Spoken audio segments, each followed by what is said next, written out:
এই প্রশ্নে বলছে A equal to x such that x element of N এবং x square minus 5x plus 6 equal to 0। B equal to x element of N such that x মৌলিক সংখ্যা এবং x less than 11। C অর্থাৎ এক্সের মান 11 থেকে ছোট হবে। সি ইকুয়াল টু 3 4 5 7 9 এবং F of x equal to 3x plus 1/3x minus 1। এই সেটটিকে তালিকা পদ্ধতিতে প্রকাশ করো। এই সেটটিকে তালিকা পদ্ধতিতে প্রকাশ করো। দেখাও যে p of b intersection c এর উপাদান সংখ্যা 2n কে সমর্থন করে। F of 1/x² plus 1/f of 1/x² minus 1 এর মান নির্ণয় করো। তো এখন আমাদের এই সেটটিকে তালিকা পদ্ধতিতে প্রকাশ করতে হবে। তো এর মান দেওয়া আছে x such that x element of N এবং x² minus 5x plus 6 equal to 0। আমরা জানি এনের মান 1 2 3 dot dot dot dot dot হাজার হতে পারে। এখন শর্তে দেওয়া আছে x² minus 5x plus 6 equal to 0। তাহলে এখন আমরা x² minus 5x plus 6 equal to 0 লিখব। লেখার পরে আমরা এটাকে মিডল ফ্যাক্টর করব, উৎপাদকে বিশ্লেষণ করব। তো উৎপাদকে বিশ্লেষণ করলে প্রথম রাশি গুণ হবে শেষের রাশির সাথে। তাহলে প্রথম রাশি হচ্ছে x², শেষের রাশি হচ্ছে 6x² ইন্টু 6। এখন 6x², এখন 6কে উৎপাদক করলে 2 আর 3 পাই, কারণ 2 দ্বারা ভাগ করলে 3 হয়, 2 আর 3 হয়। এখন এই 2 আর 3-র মধ্যে x²কে ভাগ করে দিতে হবে, অর্থাৎ 2-র সাথে অর্ধেক আসবে, x² অর্ধেক আসবে, x 3-র সাথে x মানে 2x আর 3x। তাহলে এখন আমরা লিখি 5x মাইনাস 5x মিলাতে হবে, তাহলে মাইনাস 2x আর মাইনাস 3x, তাহলে হবে minus 5x plus 6 equal to 0। এখন এই দুই রাশি থেকে x কমন যায়, তাহলে আর থাকে x মাইনাস 2। আর এই দুই রাশি থেকে মাইনাস 3 কমন যায়, তাহলে এখানে থাকে x মাইনাস 2 ইকুয়াল টু 0। এখন এই দুই রাশির মধ্যে এখন মাঝখানে আছে মাইনাস, এই দুই রাশির মধ্যে x মাইনাস 2 কমন যায় এখানে, তাহলে x মাইনাস 2 কমন গেলে আর থাকে x, মাঝখানে আছে minus R 3x equal to 0। এখন x মাইনাস 2-র মানও দুইটা রাশির গুণফল অথবা অনেকগুলো রাশির গুণফল, x মাইনাস 2 আর x মাইনাস 3 এখানে গুণ আকারে আছে। অনেকগুলো রাশির গুণফল যদি 0 হয় তাহলে প্রত্যেকটি রাশির মান 0, তাহলে x মাইনাস 2-র মানও 0, x মাইনাস 3-র মানও 0।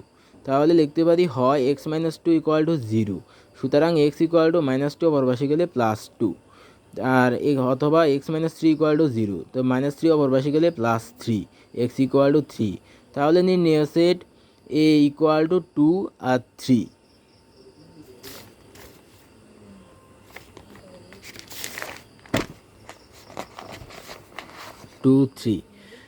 বি সমান, এখন খ নাম্বার প্রশ্নের দিকে যদি লক্ষ্য করি তাহলে দেখতে পাই দেখাও যে p of b intersection c এর উপাদান সংখ্যা 2n-কে সমর্থন করে। তাহলে বির মান বি সেটেরকে তালিকা পদ্ধতিতে প্রকাশ করতে হবে, আর সি সেটকে তালিকা পদ্ধতিতে প্রকাশ করা দেওয়া আছে। তাহলে বি সেটটি লিখি, b equal to x element of N such that x মৌলিক সংখ্যা এবং এক্স লেস দেন 11, অর্থাৎ 11 থেকে এক্সের মান ছোট। তাহলে বি ইকুয়াল টু, এখন এক্স মৌলিক সংখ্যা, তো আর এই মৌলিক সংখ্যা এনের মধ্যে আছে, তো এনের মান 1 থেকে শুরু হয়, হাজার হাজার হতে পারে, 1 2 3 4 5 6 7 8 9 10 11 12 dot dot dot dot dot. তাহলে এখন আমরা এখানে এক্স যেহেতু মৌলিক সংখ্যা, এক্স মৌলিক সংখ্যা হবে, তাহলে 11 থেকে এক্সের মান ছোটো হবে। এখন আমরা মৌলিক সংখ্যা সর্বপ্রথম শুরু হয় 2 থেকে, তাহলে মৌলিক সংখ্যাগুলো কী কী 2 3 5 7। 11 থেকে ছোটো মৌলিক সংখ্যা, 11 থেকে ছোটো মৌলিক সংখ্যাগুলো হলো 2 3 5 7। এখন সির মান দেওয়া আছে প্রশ্নে 3 4 5 7 9। এখন বের করতে হবে বি ইন্টারসেকশন সি, বির মান 2 3 5 7 আর সির মান 3 4 5 7 9। এখন ইন্টারসেকশন করব, ইন্টারসেকশন করলে এখানে আর এখানের মধ্যে যেগুলো কমন যায় সেগুলো হবে ইন্টারসেকশনের মান। এখানে 3 আছে, এখানেও 3 আছে, তাহলে 3। এখানে 5 আছে, এখানেও 5 আছে, তাহলে 5। আর এখানে 7 আছে, এখানেও 7 আছে, 7 এখানে 2 আছে কিন্তু এখানে 2 নেই, তাহলে 2 হবে না। আবার এখানে 4 আছে, এখানে কিন্তু 4 নাই, তাহলে 4 হবে না। এখানে 9 আছে, এখানে 9 নাই, তাহলে এখানে 9 হবে না। তাহলে বি ইন্টারসেকশন সির মান হলো 357। অর্থাৎ বি ইন্টারসেকশনের ক্ষেত্রে শুধু কমনগুলো আসবে, এখানে যে মান এখানেও একই মান, যেগুলো কমন হবে ওইগুলো আসবে। তাই এখন আমাদের বি ইন্টারসেকশন সির মান বের হয়েছে 357। এখন আমাদের পাওয়ার সেট নির্ণয় করতে বলছে। প্রশ্নে বলা হয়েছে p of b intersection c, অর্থাৎ পি মানে পাওয়ার সেট, বি ইন্টারসেকশনে সি এর পাওয়ার সেট নির্ণয় করতে বলছে। এর উপাদান সংখ্যা 2n কে সমর্থন করে। তাহলে আমরা পাওয়ার সেট বি ইন্টারসেকশন সির মান আগে নির্ণয় করে ফেলছি। এখন বের করতে হবে power set, b intersection c এর পাওয়ার সেট নির্ণয় করতে হবে। তো এখানে বি ইন্টারসেকশন সির মান পাইছি 357, তাহলে 357 প্রথমে 3টার মান দেওয়া আছে, পরবর্তীতে আমরা নির্ণয় করবো 2টার মান, তাহলে 35 সিরিয়ালে 35, তারপরে 5 থেকে 57, তারপর 7 3 হওয়ার কথা, যেহেতু 3 ছোটো তাহলে আমরা সাদা লিখবো 37। তাহলে এরপরে একটা সংখ্যা আসবে 357, সর্বশেষ পাকা সেট ওরি। একটা জিনিস লক্ষ্য রাখতে হবে, ওরি দিলে কখনো ওদিকে আলাদাভাবে সেকেন্ড ব্র্যাকেট দেওয়া যাবে না, তাহলে পুরো অঙ্ক কাটিয়ে দিবে। এখন প্রথমে এখানে আমরা 3টার মান ছিল, 3টা থেকে 2টার মান লিখছি, প্রথম 2টা, পরের 2টা, এর পরের 2টা, তারপরে একটার মান লিখছি 357, তারপরে সর্বশেষ পাকা সেট ওরি। এখন বি ইন্টারসেকশন সির মান বেরোয়েছে 357, 3টার মান 1 2 3 3টা, তাহলে n ইকুয়াল টু 3, যেহেতু বি ইন্টারসেকশন সির মান n, তাহলে n হলে 357, এটা হচ্ছে 3টা, তাহলে 3। আর পি অফ বি ইন্টারসেকশন সির মান বেরোয়েছে 8টা, 1 2 3 4 5 6 7 8, 8টা।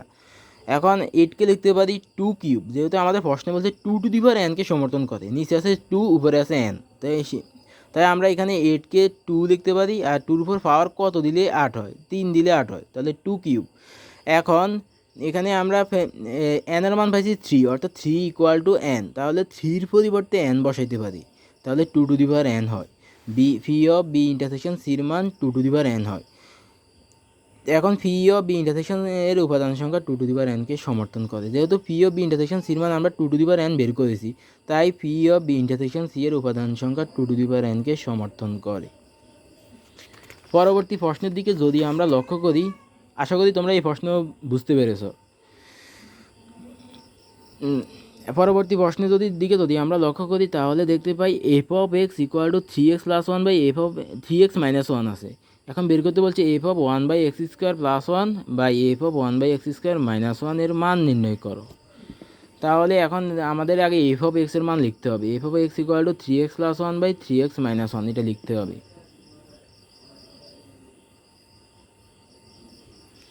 তাহলে আমরা লিখি, তারপরে আমরা প্রশ্নের মান প্রমাণ করব। F of 1 by x square plus 1 by f of 1 by x square minus 1 এর মান নির্ণয় করব।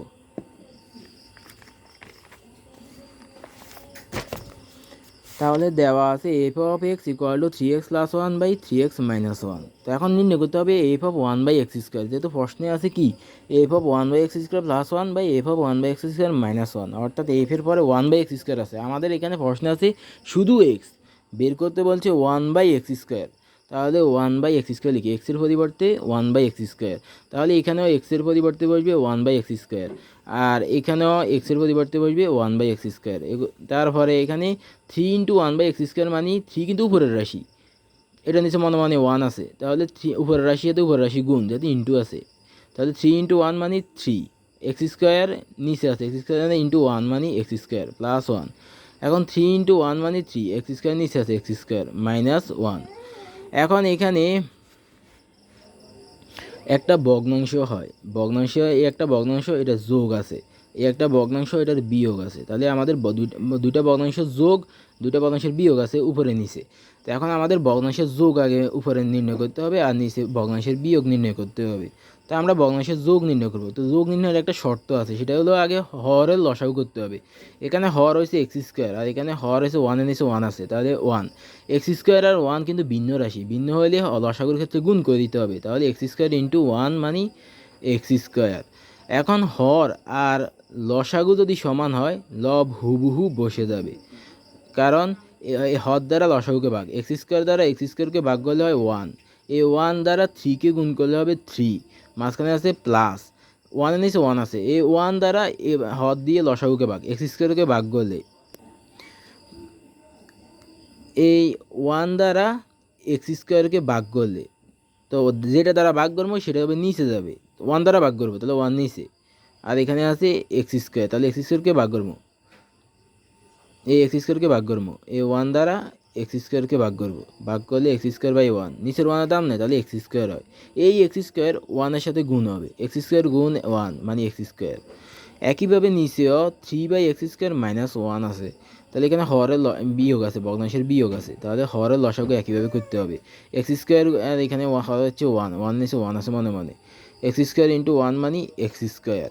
তারপরে হর দ্বারা লসাগুকে ভাগ, এক্স স্কোয়ার দ্বারা এক্স স্কোয়ারকে ভাগ করলে, এক্স স্কোয়ার দ্বারা এক্স স্কোয়ারকে ভাগ করলে 1 হয়, এই 1 দ্বারা 3কে গুণ করলে হবে 3, কারণ হর দিয়ে লসাগুকে ভাগফল হচ্ছে 1, এই ভাগফল দ্বারা লবকে গুণ, তাহলে 1 ইন্টু 3 মানে 3, মাঝখানে আছে মাইনাস, তারপর হর দ্বারা লসাগুকে ভাগ, 1 দ্বারা এক্স স্কোয়ারকে আবার ভাগ, কারণ এটা নিচে মানে 1 আছে, এই 1 দ্বারা এক্স স্কোয়ারকে ভাগ, এক্স স্কোয়ার ভাগ 1, যেটা দ্বারা ভাগ করবো সেটা নিচে যাবে, তো এখন নিচের 1-এর দাম নেই, এটার মান হচ্ছে এক্স স্কোয়ার।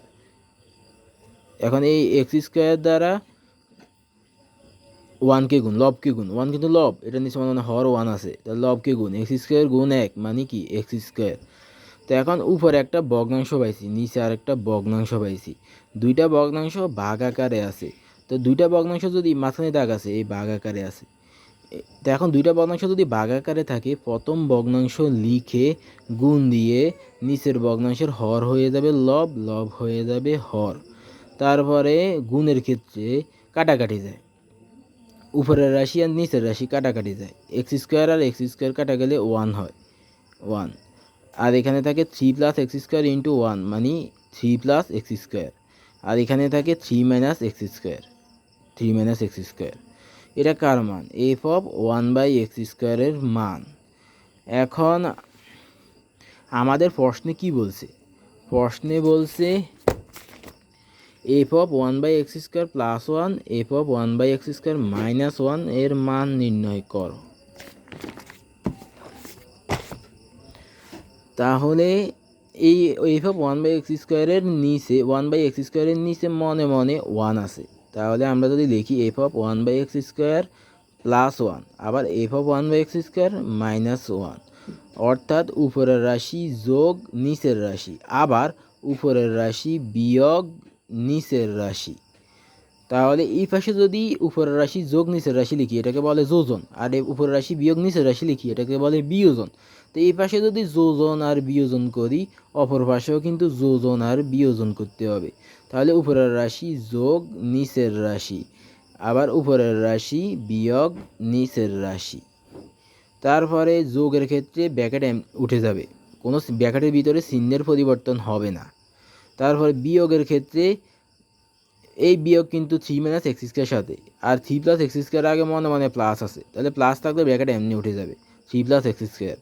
তারপরে এটার এই ব্র্যাকেটের আগে মাইনাস আছে, মাইনাস থাকলে ব্র্যাকেটের ভিতরে 3-র আগে মনে মনে প্লাস আছে, তাহলে প্লাস থাকলে হয়ে যাবে মাইনাস, মাইনাস থাকলে হয়ে যাবে প্লাস, কারণ মাইনাস দ্বারা এই প্লাসকে গুণ করলে 3-র আগে মনে মনে প্লাস আছে, মাইনাস দ্বারা প্লাসকে গুণ করলে প্লাসে মাইনাসে -3, মাইনাস দ্বারা এই মাইনাস এক্স স্কোয়ারকে গুণ করলে মাইনাসে মাইনাসে প্লাস এক্স স্কোয়ার, তারপরে plus x square minus x square কাটা যায়, +3 - 3 কাটা যায়, এখানে থাকে 3 + 3 মানে 6, আর এখানে থাকে x square plus x square মানে 2x স্কোয়ার, কারণ যোগের ক্ষেত্রে চলকের যোগের ক্ষেত্রে এক্স স্কোয়ার কিন্তু চলক, এক্স স্কোয়ার চলক, এটা সহগ হচ্ছে 1, যোগের ক্ষেত্রে সহগ যোগ হয়, এই সহগ 1 এই সহগ 1, এই সহগ যোগ হবে 1 + 1 মানে 2, আর চলক হুবহু বসে যাবে, তাহলে 1 + 1 মানে 2, তাহলে 2x স্কোয়ার, তাহলে এখানে থাকে 3 + 3 মানে 6, আর এখানে x square plus x square মানে 2x স্কোয়ার, তাহলে 6/2x স্কোয়ার। এখন এই 2 6-এর সাথে কাটা যাবে, কারণ 2-র সাথে এক্স স্কোয়ার গুণ আকারে আছে, তা 2 দ্বারা 6কে ভাগ করলে 3 হয় 3, তাহলে 3/x², এটার মান নির্ণয় করা হয়েছে। অর্থাৎ আমাদেরকে প্রমাণ করতে বলছে f(1/x² + 1/f(1/x² - 1) এর মান নির্ণয় করতে বলছে। তো আমরা বের করেছি 3/x², এটাই অ্যান্সার। আর প্রথম প্রশ্নে দ্বিতীয় প্রশ্ন আমরা সমাধান করেছি। প্রথম প্রশ্নে এ সেটটিকে তালিকা পদ্ধতিতে প্রকাশ করতে বলছে। এ সেটের মান দেওয়া আছে, এই শর্ত দেওয়া আছে, এটা থেকে এটার মানগুলো বের করে তারপরে সেট নির্ণয় করতে হয়েছে, যেটা আমরা বের করেছি। এক্সের মান 2 বেরোয়েছে, এক্সের মান 3 বেরোয়েছে। এক্সের মান যেগুলো বেরোয়েছে এগুলোই নির্ণয় সেট 2 আর 3, তার মানে নির্ণয় সেট 2 আর 3। তারপরে খ নাম্বারে বলছে দেখাও যে P(B)(C) এর উপাদান সংখ্যা 2n কে সমর্থন করে। তো এক্ষেত্রে আগে B(C) এর মান বের করতে হয়েছে, তারপরে এটার P মানে পাওয়ার সেট, তারপরে এটার পাওয়ার সেট নির্ণয় করতে হয়েছে। এখন B(C) এর মান হচ্ছে n, তো B(C) এর মান আমরা পাইছি 3টা, n মানে তাহলে 3, আর P(B)(C) এর মান পাইছি 8টা, তার মানে এটা হচ্ছে 8। যেমন এখানে B(C) এর মান আমরা পাইছি 3টা, 1 2 3, তাহলে n = 3। তারপর P(B)(C) এর মান পাইছি 1 2 3 4 5 6 7 8, তার মানে 8। এখন যেহেতু আমাদের প্রশ্নে বলছে 2n কে সমর্থন করে, নিচে আছে 2, তাহলে নিচে 2 আনতে হবে, উপরে একটা পাওয়ার দিতে হবে, তাহলে 8 আছে, 8কে আমরা এখানে আগে 2 দিব। 2 দিলে 2-র উপর পাওয়ার কত দিলে 8 হয়, তো আমরা জানি 2-র উপর পাওয়ার 3 দিলে 8 হয়।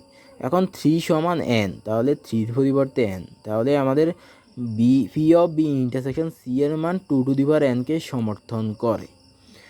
এক্ষেত্রে আগে বির মান আমাদের নির্ণয় করতে হয়েছে। বির মান x হচ্ছে মৌলিক সংখ্যা এবং x 11 থেকে ছোট, তাহলে 11 থেকে ছোট মৌলিক সংখ্যা হলো 2 3 5 7।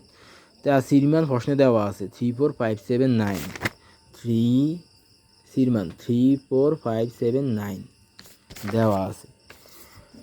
তো এখান থেকে আমরা B(C) মান নির্ণয় করেছি। B(C) নির্ণয় করার পরে ইন্টারসেকশন মানে হলো কমনগুলা, এখানে যে মান আছে এখানেও একই মান থাকতে হবে, সেগুলোই আসবে। এখানে 3 আছে, এখানে 3 আছে, তাহলে 3 আসবে। এখানে 5 আছে, এখানে 5 আছে, 5 আসবে। এখানে 7 আছে, এখানে 7 আছে, তাহলে 7 আসবে। এখানে 2 আছে, এখানে 2 নেই, 2 আসবে না। এখানে 4 আছে, এখানে 4 নেই, আসবে না। এখানে 9 আছে, এখানে 9 নেই, আসবে না। তারপরে P(B) নির্ণয় করছি। এই তিনটাতে মান প্রথমে লিখছি, তারপরে দুইটা, তিনটাতে লেখার পরে দুইটা করে লিখতে হবে। প্রথম দুইটা, এর পরের দুইটা, এর পরের দুইটা। তো এখানে প্রথম দুইটা হয়েছে 3 5, এর পরের দুইটা হয়েছে 5 7, এর পরের দুইটা হচ্ছে 7 3, তো আমাদের সাদা লিখছি 3 7। তারপরে হচ্ছে 3 একটা করে, দুইটার পরে একটা, 3 পরে 5, তারপরে 5-এর পরে 7। সর্বশেষ ফাঁকা সেট মানে ওরি দিলে আলাদা করে সেকেন্ড ব্র্যাকেট দেওয়া লাগবে না, দিলে কাটে দিবে, তাহলে শুধু কমা দিয়ে দিই, তারপর পুরো রাশির উপর সেকেন্ড ব্র্যাকেট দেওয়া যাবে। এভাবে করে আমরা B(C) মান আগে নির্ণয় করেছি, এটার মান 3 1 2 3 3টা। আর P(B)(C) মান নির্ণয় করেছি, এটার মান 8টা, 1 2 3 4 5 6 7 8, 8টা। তো B(C) মান হচ্ছে n = 3, আর P(B)(C) মান 8। তো এখান থেকে 2 কিউব হয়, 2 কিউব মানে কি, 3 মানে n, 2n। এভাবে P(B)(C) এর উপাদান সংখ্যা 2n কে সমর্থন করে।